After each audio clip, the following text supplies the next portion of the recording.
মহাবীরের প্রীতি এবং শুভেচ্ছা নিন। এই মুহূর্তে আপনাদের সামনে কথা বলতে এসেছি ভয়ঙ্কর পরিস্থিতিতে দেশ, সেনাবাহিনী আর কতটা ধৈর্য ধরবে, এই প্রসঙ্গটি নিয়ে আপনাদের সামনে কথা বলবো। ভয়ঙ্কর পরিস্থিতিতে যে দেশ হুমকির মুখে, আসলে ভয়ঙ্কর হচ্ছে বলা দরকার যে দেশ এক চরম হুমকির মুখে। আমি গতকালকের এক ভিডিওতে বলেছি যে বাংলাদেশের সমস্ত বাহিনী ধ্বংস করে ফেলানো হয়েছে, এখন সেনাবাহিনীটাকেও ধ্বংস করবার একটি পায়তারা চলছে। এই পায়তারেরই একটা রিহার্সাল হয়ে গেল যদি বলেন যে গতকালকে প্রেস ক্লাবে। এই প্রেস ক্লাবের ঘটনাটি ঢাকা ক্যান্টনমেন্টের প্রবেশমুখ জাহাঙ্গীর গেটে ঘটাতে চেয়েছিল বরখাস্তকৃত সেনা সদস্যরা, তারা সেটি প্রেস ক্লাবে করেছে। গতকালকে সেনাবাহিনীর সাথে তাদের যে চাকরি থেকে বরখাস্ত হয়েছে, তারা চাকরিতে পুনর্বহালের আবেদন করেছে। সেনাবাহিনী বারবার বলছে, কদিন আগে বিজ্ঞপ্তিও বলেছে যে ধৈর্য ধরার জন্য আবেদন করা হয়েছে 8 শতাধিক, বিবেচিত হয়েছে কতগুলো, সব এবং পর্যায়ক্রমে বিবেচনাধীন আছে, এই কথা বারবার সেনাবাহিনী বলছে। কিন্তু তারপরে পরিস্থিতি উত্তপ্ত করবার পায়তারা চলছে। এই সবকিছুর পেছনে সেনাবাহিনীকে ধ্বংস করারই একটি পায়তারা। দেখুন দেশ কতটা ভয়ঙ্কর আগুনের মুখে, কতটা হুমকির মুখে। এই মুহূর্তে মিলিটারি ট্রেনিং প্রাপ্ত কিংবা প্যারামিলিটারি ট্রেনিং প্রাপ্ত, সশস্ত্র ট্রেনিং প্রাপ্ত একটা বিপুল জনগোষ্ঠী কোনো কিছু সরকারের এবং সরকারের কারো ধরাছোঁয়ার মধ্যে নেই, ধরাছোঁয়ার বাইরে। এই যে বিডিআর জওয়ানরা, বিডিআর বিদ্রোহে যারা অংশগ্রহণ করেছিল, সেনাপ্রধান তার বক্তব্যে সুস্পষ্ট করে বলেছিলেন যে বিডিআর বিদ্রোহের সাথে আর্মি জড়িত না, সেনাবাহিনী জড়িত না, এর সাথে জড়িত বিডিআর জওয়ানরা। তারপরে বিডিআর জওয়ানদের কিন্তু একের পর এক মুক্তি দিয়ে ছেড়ে দেওয়া হয়েছে এবং তারা, আমি বললাম যে তারা ট্রেনিং প্রাপ্ত, সামরিক ট্রেনিং প্রাপ্ত। আবার আর্মি একটা শৃঙ্খলা বাহিনী, আর্মি থেকে বিভিন্ন সময়ে চাকরি থেকে নৈতিক স্খলনজনিত কারণে চাকরি থেকে এদেরকে বরখাস্ত করা হয়েছে। কেউ যদি বলে যে আওয়ামী লীগের আমলে দলীয়করণের কারণে দলীয় বিবেচনায় এদেরকে বরখাস্ত করা হয়েছে, এটি বানোয়াট, মিথ্যে, ভিত্তিহীন কথা বলছে। সেনাবাহিনী, সামরিক বাহিনী এমন একটা বাহিনী, এটি একটি শৃঙ্খলা বাহিনী। এই বাহিনীতে শৃঙ্খলা পরিপন্থী কাজ করলে ছাড় নেই, সাথে সাথে বরখাস্ত করা হয়। এবং যাদেরকে বরখাস্ত করা হয়েছে তাদের আসলে আইন অনুযায়ী চাকরিতে ফেরবার সুযোগ নেই। তারা নানা রকম নৈতিক স্খলনজনিত কারণে তারা বহিষ্কার হয়েছেন, বরখাস্ত হয়েছেন। তারা আজকে চাকরি ফেরাবার দাবি করছেন, আন্দোলন করেছেন প্রেস ক্লাবে, যেটি জাহাঙ্গীর গেটে হবার কথা ছিল। এবং তাদের আন্দোলনকে সম্মান জানিয়ে তারপরে সেনাবাহিনীর পক্ষ থেকে তাদের সাথে আলোচনা বুঝবার জন্য পদক্ষেপ নেওয়া হয়েছিল এবং আলোচনার অংশ হিসেবে একজন জেনারেলের নেতৃত্বে, একজন ব্রিগেডিয়ার জেনারেলের নেতৃত্বে এই সেনা সদস্যদের সাথে আলাপও করেছে। কিন্তু আলাপ হলো, আলোচনা হলো, আলোচনার শেষে তারা যখন ফিরে যাবেন তখনও এক প্রকার এই সামরিক বাহিনীর কর্মকর্তাদের উপর এক প্রকার, এটাকে যদি হামলা বলেন তাহলেও ভুল হবে না, তাদের গাড়ির সামনে শুয়ে পড়া ইত্যাদি বিভিন্ন রকম ন্যাক্কারজনক ঘটনা ঘটানো হয়েছে। আমার শঙ্কা, আমার আতঙ্কের জায়গাটা এই যে যারা বরখাস্তকৃত সামরিক সদস্য কিংবা বিডিআর জওয়ান যারা, এদেরকে পৃষ্ঠপোষকতা দিচ্ছে কে? কিন্তু এদেরকে আরো বড় ধরনের পৃষ্ঠপোষকতা দিতে পারে, এদের অর্থ অস্ত্র যোগান দিয়ে আরো বড় ধরনের নাশকতা ঘটাতে পারে এবং সেনাবাহিনীকে বিতর্কিত করবার নানা রকম ষড়যন্ত্র করতে পারে। সেই জায়গা থেকে আসলে সেনাবাহিনী কি করছে আমি বারবার প্রশ্ন করি। পৃথিবীর দেশে দেশে বিদ্রোহী গোষ্ঠীর সূত্রপাত হয় কিন্তু এসব থেকে। এই সন্ত্রাসীরা, এই দুষ্কৃতকারীরা, তারাই বিভিন্ন বাহিনী থেকে বরখাস্তকৃতরাই এক সময় বিদ্রোহী গোষ্ঠীতে নাম লেখায়। এই যে মিয়ানমারের বিদ্রোহী গোষ্ঠী, সে দেশকে নাস্তানাবুদ করে ছেড়ে দিচ্ছে। এরকম পৃথিবীর বিভিন্ন দেশে এরকম বিদ্রোহী গোষ্ঠী তৈরি হয়। আমি শঙ্কিত, আমি ভীত, সন্ত্রস্ত যে এই যে সশস্ত্র ট্রেনিং প্রাপ্ত এদেরকে কেউ কেউ নষ্ট কাজের অ্যাসেট মনে করতে পারে, এদের পেছনে অর্থ ঢালতে পারে, এদের পেছনে অস্ত্র ঢালতে পারে, ঢেলে এদেরকে বিদ্রোহী গোষ্ঠীতে রূপান্তর করতে পারে এবং সেনাবাহিনীর প্রতিপক্ষ হয়ে দাঁড়িয়ে যেতে পারে তাদের উন্নয়ন আবদার মেটানোর ক্ষেত্রে। দেখুন, সময়টা এমন হয়ে গেছে, যারা দাগী অপরাধী, যারা প্রমাণিত অপরাধী, তারাও আজকে নিরপরাধী হিসেবে প্রমাণ করবার চেষ্টা করছে। আমি কদিন আগে এক ভিডিওতে দেখলাম, করোনা কালে করোনা সার্টিফিকেট কেলেঙ্কারি করেছিলেন এমন একজন ব্যক্তি, নামও নিতে চায় না, সাহেব, আপনারা সবাই জানেন। সেই সাহেবও ভিডিওতে এসে বলছে যে তিনি নিরপরাধ, নিষ্পাপ, তাকে অন্যায়ভাবে ফাঁসানো হয়েছে। এখন সময়টা কিন্তু এমন, এখন নিরীহ সাধারণ মানুষ, ভালো মানুষ, তাদেরকে অপরাধী হিসেবে ট্রিট করা হচ্ছে, আর সন্ত্রাসীদের স্বর্গরাজ্য পরিণত হয়েছে। এই যে দেখুন, জেল থেকে জঙ্গিদের মুক্তি করে দেওয়া হয়েছে, জেল থেকে শীর্ষ সন্ত্রাসীদের মুক্ত করে দেওয়া হয়েছে। কাজেই দেশটা যদি বলেন যে একটা ভয়ঙ্কর অগ্নিগুরির মুখে এই মুহূর্তে অবস্থান করছে, তাহলে ভুল হবে না। এই অবস্থায় সামরিক বাহিনী ছাড়া এই দেশকে, সামরিক বাহিনী পূর্ণ নিয়ন্ত্রণে নেওয়া ছাড়া এই দেশকে কন্ট্রোল করা একদম অসম্ভব। আমি গতকালকেও বলেছি, পুলিশ কাজ করছে না, প্রশাসন কাজ করছে না, কেউ কাজ করতে পারছে না। এটি দেখতে কি আর অপেক্ষা করতে হয়? অপেক্ষা করবার প্রয়োজন হয় না। কাজেই ভয়ঙ্কর পরিণতির দিকে যাবার আগে, রক্তপাতের পরিণতির দিকে যাবার আগে সেনাবাহিনীর, সেনা প্রধানের একটা গুরুত্বপূর্ণ ভূমিকায় আসা উচিত। দেশে এই যে আনস্টেবল অবস্থা, এই অবস্থাটাকে একটা স্টেবল জায়গা আনা উচিত বলেই আমরা দেশের মানুষ মনে করি। আরো একটা কথা এই সাথে বলতে চাই যে সেনাবাহিনী যদি ইতিবাচক পদক্ষেপ নেয়, আমি বিশ্বাস করি দেশের 95% মানুষ সেনাবাহিনীর এই পদক্ষেপকে স্বাগত জানাবে। আমি গতকালকেও বলেছি যে গোলাম আজমের ছেলেরা ছাড়া কেউ বলে না যে দেশ ভালো চলছে। কাজেই দেশের 95% মানুষ বলছে দেশ ভালো চলছে না। এই মুহূর্তে একটাই দাবি, সেনাপ্রধান জেনারেল ওয়াকারুজ্জামান, আপনাকে প্রতিদিন বলছি, আবারও বলতে চাই, আপনি ইমিডিয়েট একটি ব্যবস্থা নিন, আমাদের দেশটাকে বাঁচান। এই মুহূর্তে পর্যন্ত সবাই ভালো থাকুন, সুস্থ থাকুন। আমাদের ভিডিওগুলো নিয়মিত পেতে সাবস্ক্রাইব করুন Sajjad Kadir and the Legends YouTube channel এবং লাইক, কমেন্ট, শেয়ার করে সাথে থাকুন। প্রিয় দর্শক, সাজ্জাদ কাদিরের প্রীতি এবং শুভেচ্ছা নিন। এই মুহূর্তে আপনাদের সামনে কথা বলতে এসেছি, স্থল বন্দর দিয়ে পণ্য আমদানি বন্ধ করা কে বেশি ক্ষতিগ্রস্ত হবে, বাংলাদেশ নাকি ভারত? এই প্রসঙ্গটি নিয়ে কথা বলবো। আমরা গতকালকে এমন বিষয় নিয়ে আলাপ করেছি যে ভারত তাদের দেশে বাংলাদেশ থেকে পণ্য আমদানির নিষেধাজ্ঞা দিয়েছে স্থল বন্দর দিয়ে। আজকেও আবার আলাপের প্রয়োজন হচ্ছে এই জন্য যে বাংলাদেশের অন্তর্বর্তীকালীন সরকারের বাণিজ্য উপদেষ্টা গতকালকে একটা মন্তব্য করেছেন যে স্থল বন্দর দিয়ে আমদানি বন্ধ করা ক্ষতিগ্রস্ত হবে ভারতে। আসলে কতটুকু যুক্তিযুক্ত, কতটুকু সত্য, এটি একটি উন্মাদনাপূর্ণ আলাপ কিনা আমরা একটি পরিসংখ্যান দিয়ে আলাপটা করবার চেষ্টা করব। আমাদের প্রথমেই দেখে নেওয়া দরকার যে ভারতের বিধি নিষেধে কি আছে। ভারতের বাণিজ্য মন্ত্রণালয় শনিবার যে বিধিনিষেধ আরোপ করেছে তাতে কয়েকটি দিক রয়েছে। প্রথমত, ভারতের কোনো স্থল বন্দর ব্যবহার করেই দেশটিতে বাংলাদেশি পোশাক রপ্তানি করতে পারবে না। রপ্তানি করা যাবে কলকাতার হলদিয়া বন্দর বা শ্যামাপ্রসাদ নদী বন্দর এবং মুম্বাইয়ের নবসেবা বন্দর বা জওহরলাল নেহরু বন্দর দিয়ে। দ্বিতীয়ত, বাংলাদেশ থেকে ভারতের মেঘালয়, আসাম, ত্রিপুরা ও মিজোরামে শুল্ক স্টেশন ব্যবহার করে প্রক্রিয়াজাত খাদ্য, পানীয়, আসবাব, প্লাস্টিক পণ্য, সুতা ও সুতার উপজাত ইত্যাদি রপ্তানি করা যাবে না। উল্লেখ্য, শুল্ক স্টেশন ও স্থল বন্দরের মধ্যে পার্থক্য হলো শুল্ক স্টেশনে স্থল বন্দরের মতো অবকাঠামো থাকে না, সেখানে শুধু শুল্ক সংগ্রহের ব্যবস্থা থাকে। তৃতীয়ত, পশ্চিমবঙ্গের চ্যাংড়াবান্ধা ও ফুলবাড়ি শুল্ক স্টেশন দিয়েও প্রক্রিয়াজাত খাদ্য, পানীয়, আসবাব, প্লাস্টিক পণ্য, সুতা ও সুতার উপজাত ইত্যাদি রপ্তানি করা যাবে না।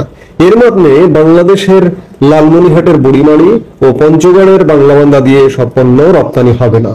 পশ্চিমবঙ্গের শিলিগুড়ি, কোচবিহার সহ ওই এলাকায় বাংলাদেশের এসব পণ্যের বেশ চাহিদা রয়েছে, কিন্তু ভারত সেটি বন্ধ করে দিল। চতুর্থত, ভারত বাংলাদেশের মাছ, তরলীকৃত পেট্রোলিয়াম গ্যাস, ভোজ্য তেল ও ভাঙা পাথর আমদানিতে বিধিনিষেধ আরোপ করেনি। পাশাপাশি ভারতের বন্দর ব্যবহার করে নেপাল ও ভুটানে বাংলাদেশি পণ্য রপ্তানির ক্ষেত্রে বিধিনিষেধ প্রযোজ্য হবে না। মাছ, তরলীকৃত প্রাকৃতিক গ্যাস, ভোজ্য তেল, ভাঙা পাথর এগুলো ভারতে আসলে সেই অর্থে রপ্তানি হয় না বললেই চলে, যার কারণে এগুলোর উপর নিষেধাজ্ঞা নেই। আর আমরা ভারতের ভূখণ্ড ব্যবহার করে নেপাল এবং ভুটানে পণ্য রপ্তানি করি, সেক্ষেত্রে বিধিনিষেধ নেই, আমরা যথারীতি রপ্তানি করতে পারবো। ভারতের এই বিধিনিষেধ গত শনিবারে আদেশ জারি করার পর থেকেই কার্যকর হয়েছে এবং এরই মধ্যে বাংলাদেশি পণ্য ভারত বাংলাদেশের স্থলবন্দর থেকে ফেরত আসার ঘটনাও ঘটেছে। রোববার বাংলাদেশের সবচেয়ে বড় রপ্তানিকারক বলতে গেলে বলা যায় যে প্রাণ আরএফএল গ্রুপের 17টি ট্রাক খাদ্যপণ্য বুড়িমারি দিয়ে ভারতের পশ্চিমবঙ্গে শিলিগুড়ি যাবার কথা ছিল। ভারতের বিধিনিষেধের কারণে পণ্যগুলো আটকে যায়। আমরা একটু এবার দেখতে চাই যে ভারতে বাংলাদেশের বাজারটা কত বড় এবং এই বাজারটা বিস্তার লাভ করে কোথায় যাওয়া সম্ভব ছিল, বহুদূর যাওয়া সম্ভব ছিল। এখন যে বাজারটি আছে সেটি থেকেও কয়েক গুণ বাড়িয়ে ফেলানো সম্ভব ছিল। বাংলাদেশ রপ্তানি উন্নয়ন ব্যুরো ইপিবির তথ্য মতে ভারতে 2023-24 অর্থ বছরে বাংলাদেশ মোট 157 কোটি ডলারের পণ্য রপ্তানি করেছে বা $1.57 বিলিয়ন পণ্য রপ্তানি করেছে। বাংলাদেশের মোট রপ্তানি আয়ের 3.75% আসে ভারত থেকে। অন্যদিকে ভারত থেকে বাংলাদেশ 900 কোটি ডলারের পণ্য আমদানি করে একই অর্থ বছরে। এর বড় অংশ শিল্পের কাঁচামাল ও মধ্যবর্তী পণ্য। ভারতীয় ভোগ্য পণ্যের বড় বাজার বাংলাদেশ। ভারতের শিল্প ও বাণিজ্য মন্ত্রণালয়ের তথ্য বলছে 2023-24 অর্থ বছরে দেশটির শীর্ষ 10 রপ্তানি গন্তব্যের 8 নম্বর ছিল বাংলাদেশ। মোট রপ্তানি আয়ের 2.55% এসেছে বাংলাদেশ থেকে। বাংলাদেশি পণ্যের শীর্ষ 10টি রপ্তানি গন্তব্যের মধ্যে ভারত একটি। এর অবস্থান বছর ভেদে 8-এর আশপাশে থাকে। বাংলাদেশ সবচেয়ে বেশি রপ্তানি করে যুক্তরাষ্ট্রে, এরপরে রয়েছে জার্মানি, যুক্তরাজ্য, স্পেন ও ফ্রান্স। এশিয়ার দেশ জাপান অথবা চীন বাংলাদেশের রপ্তানি গন্তব্যের শীর্ষ তালিকায় নেই। রাশিয়াতেও রপ্তানি অনেক কম। চীনে বাংলাদেশ 2023-24 অর্থ বছরে রপ্তানি করে মাত্র 72 কোটি ডলারের পণ্য। ভারতে রপ্তানি করেছে এর প্রায় 2.5 গুণ পণ্য। বাংলাদেশের রপ্তানি খাত যুক্তরাষ্ট্র ও ইউরোপের দেশগুলো নির্ভর। পরিসংখ্যান যেটি বলুক না কেন, বাংলাদেশ পরিসংখ্যান বলছে যে বাংলাদেশ হচ্ছে ভারতের 10-এর মধ্যে রপ্তানি গন্তব্য। মাত্র 9 বিলিয়ন 10 বিলিয়ন ডলার রপ্তানি করে 10-এর মধ্যে আছে। আবার বাংলাদেশের রপ্তানি গন্তব্যের সারা এশিয়ায় বাংলাদেশ আসলে সেই অর্থে পণ্য রপ্তানি করে খুবই কম, খুবই সীমিত। নেপাল, ভুটান, ভারত মিলিয়ে সামান্য কিছু রপ্তানি করে এবং এর মধ্যে ভারতে কিন্তু শীর্ষ। বাংলাদেশের সীমিত রপ্তানি গন্তব্য, এই রপ্তানি সীমিত গন্তব্যের মধ্যে এবং বাংলাদেশ রপ্তানি করে কম এবং বাংলাদেশের পণ্য রপ্তানি বৈচিত্র্য নেই। প্রধানত বাংলাদেশ গার্মেন্ট পণ্য রপ্তানি করে এবং কিছু কৃষিজাত পণ্য, পাটজাত পণ্য, চামড়াজাত পণ্য, কিছু খাদ্য পণ্য রপ্তানি করে এবং এগুলো বেশিরভাগই কিন্তু ভারতে রপ্তানি করে। আজকে 2023-24 অর্থ বছরের পরিসংখ্যান যেটি বলছে 1.57 বিলিয়ন ডলার রপ্তানি হয়েছে, কিন্তু এটিকেই ভারতের সাথে সুসম্পর্কের মাধ্যমে ভারতের বিশাল বাজার। আমি আগেই বলেছি, আবারও বলছি পরিসংখ্যানগুলো, যে পৃথিবীর প্রায় 18% মানুষ ভারতে বসবাস করে। প্রায় 144 কোটি মানুষের বসবাস ভারত। সেই ভারতে, সারা ভারতে অল ইন্ডিয়া যদি নাও হয়, শুধুমাত্র 7 সিস্টার্সকে কেন্দ্র করে যদি বাংলাদেশের বিপণন ব্যবস্থা সাজানো যেত, তাহলে এটি আজকের যে 2 বিলিয়ন ডলার বা 1.57 বিলিয়ন ডলার, এটি 10 বিলিয়ন ডলার হওয়া কিন্তু কোনো ঘটনা ছিল না। কিন্তু সেগুলো আসলে হবে না। আমরা রপ্তানি বা কত করি? এই যে চলতি অর্থ বছর, এই অর্থ বছরটা শেষ হতে যাচ্ছে, আর 1 মাস পরে এই অর্থ বছরটা শেষ হবে। এই অর্থ বছরে বাংলাদেশের রপ্তানির লক্ষ্যমাত্রাই হচ্ছে মাত্র 57.5 বিলিয়ন ডলার। লক্ষ্যমাত্রা অর্জিত হবে কত হবে? 50 বিলিয়ন ডলার। কিন্তু এই 50 বিলিয়ন ডলারকে যদি আপনি 100 বিলিয়ন ডলারে নিয়ে যেতে চান, আমার ধরুন আমার বাৎসরিক খরচ, আমদানি ব্যয় মেটানো, ঋণের কিস্তি পরিশোধ করা, এগুলো মিলিয়ে ধরেন এখন 60-70 বিলিয়ন ডলারের প্রয়োজন হয়। কিন্তু আমার তো বাড়তি আয় করতে হবে। আমি যদি 100 বিলিয়ন ডলারের টার্গেট করি যে বাৎসরিক আমি রপ্তানি করবো 100 বিলিয়ন ডলার, রেমিটেন্স আনবো বাৎসরিক 30 বিলিয়ন ডলার, তাহলে এই যে 100 বিলিয়ন ডলারকে আমার যদি রূপান্তর করতে হয়, তাহলে আমি যদি ভারতের বাজার থেকে 10 বিলিয়ন ডলার পাই, সেটি আমার জন্য কত বড় অ্যাডভান্টেজ একবার চিন্তা করেছেন? আর একদিকে ভারতের রপ্তানি উন্নয়ন ব্যুরোর তথ্য অনুযায়ী যেটি বলা হচ্ছে যে বাংলাদেশ ভারতের টপ 10 রপ্তানি গন্তব্যের একটি হতে পারে, কিন্তু খুবই কম। ভারত পণ্য রপ্তানি করে সারা পৃথিবীতে 800 বিলিয়ন ডলারের অধিক। আমি বারবারই বলি, জোর দিয়ে বলি, 800 বিলিয়ন ডলারের কাছে 9 বিলিয়ন ডলার, 14 বিলিয়ন ডলার পর্যন্ত ভারত আমাদের এখানে রপ্তানি করেছে সর্বোচ্চ। তো সেই জায়গায় 2023-24 অর্থ বছরে 9 বিলিয়ন ডলারের মতো পণ্য রপ্তানি করেছে। আপনি চিন্তা করুন যে 800 বিলিয়ন ডলার পণ্য আমি রপ্তানি করি বিদেশে, তার মধ্যে 9 বিলিয়ন ডলার আসলে কোনো যায় আসে? বা ভারত এটি বিস্তার করে, এটি যদি ভারত আরো বাড়িয়ে দেয়, 20 বিলিয়ন ডলার রপ্তানি করলো, কিন্তু আমি যদি 10 বিলিয়ন ডলারের হিসাব শুধুমাত্র ভারত থেকে নিতে পারি, এশিয়ার আর কোনো জায়গায় কিন্তু আমার রপ্তানি নেই। আমি জাপানে রপ্তানি করতে পারি না, আমি চীনে নামমাত্র রপ্তানি করি, 1 বিলিয়ন ডলারও রপ্তানি করি না। 23-24 অর্থ বছরে চীনে রপ্তানি হয়েছে মাত্র 72 কোটি ডলারের পণ্য, এবং চীনে এই রপ্তানিটা বাড়বারও কোনো সুযোগ নেই, কারণ সেখানে শুল্ক বাধা আছে এবং সেখানে আমাদের পণ্যের উপযোগিতা, সেটি একটা ব্যাপার আছে। কিন্তু ভারতে আমাদের পণ্যের যথেষ্ট উপযোগিতা আছে, আমাদের খাদ্য পণ্যের, আমাদের ফার্নিচার শিল্পের, আমাদের প্লাস্টিক পণ্যের, আমাদের পাট পণ্যের, আমাদের চামড়াজাত পণ্যের যথেষ্ট উপযোগিতা আছে। সেই জায়গা থেকে ভারতে 7 সিস্টার্স এবং পশ্চিমবঙ্গে আমাদের পণ্য একটি বিশাল বাজার লাভ করতে পারত। কিন্তু আমাদের এই যে পাল্টাপাল্টি ব্যবস্থা, আমরা আসলে ছোট দেশ, ছোট ইনকাম, ছোট চিন্তা, যার কারণে আমরা একটা বিশাল দেশের সাথে সাংঘর্ষিক অবস্থায় গিয়েছে। ভারত আমাদের ঘটনার সূত্রপাত এই যে রপ্তানি বন্ধ করলো বা আমদানি ভারত তাদের দেশে, আমাদের দেশ থেকে বন্ধ করলো স্থল বন্দর দিয়ে, এটি আসলে এক প্রকার আমদানি বন্ধ করবার মতোই। কারণ স্থল বন্দর দিয়ে যদি আমরা পণ্য রপ্তানি করতে না পারি, সেখানে ভারতে আমরা আসলে পণ্য আর রপ্তানি করতে পারবো না। আজকে 7 সিস্টার্সে যদি আমরা এই যে 7 সিস্টার্সে আগের ব্যবস্থায় যদি রপ্তানি না করতে পারি, কলকাতা বন্দর দিয়ে 7 সিস্টার্সকে পণ্য রপ্তানি করতে হলে 10 থেকে 15 দিন সময় লাগবে, খরচ প্রায় দ্বিগুণ বেড়ে যাবে। সেই ক্ষেত্রে এই ঘোড়া পথে কলকাতা বন্দর দিয়ে 7 সিস্টার্সের ব্যবসায়ীরা বাংলাদেশ থেকে পণ্য নেবেন কিনা, সেটি হাজারবার ভাববার বিষয় আছে। সবকিছু মিলিয়ে যেটি বলবার বিষয়, যে বাণিজ্য উপদেষ্টা যেটি বলেছেন যে ভারতই ক্ষতিগ্রস্ত হবে, তিনি কোন অর্থে বলেছেন জানি না, কারণ পাল্টাপাল্টি ব্যবস্থা চলছে। ভারত গত মাসের 8 তারিখ, এপ্রিলের 8 তারিখে আমাদের এখানে বাংলাদেশ থেকে যে ট্রান্সশিপমেন্ট সুবিধা ছিল, ভারতের ট্রান্সশিপমেন্ট ব্যবস্থা ব্যবহার করে আমরা পৃথিবীর বিভিন্ন দেশে পণ্য রপ্তানি করি, সেটি বন্ধ করে দিয়েছে। পরে পাল্টা ব্যবস্থা হিসেবে বাংলাদেশ, আমি ওই যে আগেই বললাম যে আমরা ছোট দেশ, ছোট চিন্তা, ছোট কল্পনা, সেই জায়গা থেকে আবার 1 সপ্তাহের মধ্যে ভারতের সুতা আমদানি হতো আমাদের বাংলাদেশে স্থল বন্দর দিয়ে, সেই সুতা আমদানি আমাদের দেশ থেকে বন্ধ করে দেওয়া হয়েছে। অনেকে বলছেন, ওয়াকিবহাল মহল বলছেন যে ভারত এই সুতা আমদানি বন্ধ করবারই একটা পাল্টা ব্যবস্থা নিয়েছে, যে বাংলাদেশি পণ্য স্থল বন্দর দিয়ে ভারতে রপ্তানি করা যাবে না। এই পাল্টাপাল্টিতে আসলে ক্ষতিগ্রস্ত হয় ছোটরা, বড়দের কিছু হয় না। কিন্তু বড় গাছে ঝড় তেমন একটা প্রভাব ফেলতে পারে না, দুই একটা ডাল ভেঙে গেলে বড় গাছের কিচ্ছু যায় আসে না, সেই ডাল আবার গজিয়ে যায়।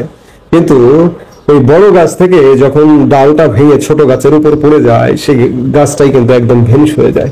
বাংলাদেশের অবস্থাটা হয়েছে তেমন। এখন বাণিজ্য মন্ত্রী যেটি বললেন, হয়তো তিনি এই অর্থেই বলেছেন যে ভারত যেহেতু তারা বাংলাদেশি পণ্য আমদানি বন্ধ করে দিয়েছে, এখন বাংলাদেশও ভারত থেকে আমদানি বন্ধ করে দিলে ভারত ক্ষতিগ্রস্ত হবে। এই অর্থে বলেছেন কিনা সেটি একটি বিষয়। আর ভারত থেকে পণ্য আমদানি আপনারা বন্ধ করে দিন, যেমন আপনারা পাল্টা ব্যবস্থা নিয়েছিলেন ট্রান্সশিপমেন্ট বন্ধের প্রেক্ষিতে ভারত থেকে স্থলপথে সুতা আমদানি বন্ধ, ঠিক তেমনি দেখি আপনারা কেমন পারেন যে আপনারা বাস্তবতা বর্জিত চিন্তা থেকে এই ধরনের কথাবার্তা বলছেন যে ভারত থেকে যাবতীয় পণ্য ভারতই বন্ধ করতে পারে, ভারত বাংলাদেশে রপ্তানি বন্ধ করে দিতে পারে। অবস্থাটা কিন্তু এমন। ইতিমধ্যে পাকিস্তানের ক্ষেত্রে এমন ঘটনা কিন্তু ঘটেছে, পাকিস্তান থেকে যাবতীয় পণ্য রপ্তানি বন্ধ। বাংলাদেশের উপরেও যদি এই চাপ প্রয়োগ করে, এই খড়গ আরোপ করে, তাহলে কি ঘটবে সেটি একটা ভয়ঙ্কর বিপদের কারণ হতে পারে। এবং আমি এটি আরো জোর দিয়ে বলতে চাই যে ভারত ট্রান্সশিপমেন্ট বন্ধের ফলে স্থলপথে সুতা আমদানি বন্ধ করলেন আপনারা, বাণিজ্য মন্ত্রণালয়। এবার ভারত থেকে যাবতীয় পণ্য আমদানি বন্ধ করে দিয়ে দেখুন তো যে কেমন পারেন, ছোট মুখে বড় কথাটা কেমন সাজে। কাজেই বাণিজ্য উপদেষ্টা যেটি বলেছেন যে ভারতে ক্ষতিগ্রস্ত হবে, আসলে বাস্তবতা হচ্ছে ভারত ক্ষতিগ্রস্ত হবে না, ক্ষতিগ্রস্ত হবে বাংলাদেশ। এই মুহূর্তে এ পর্যন্ত, সবাই ভালো থাকুন, সুস্থ থাকুন। আমাদের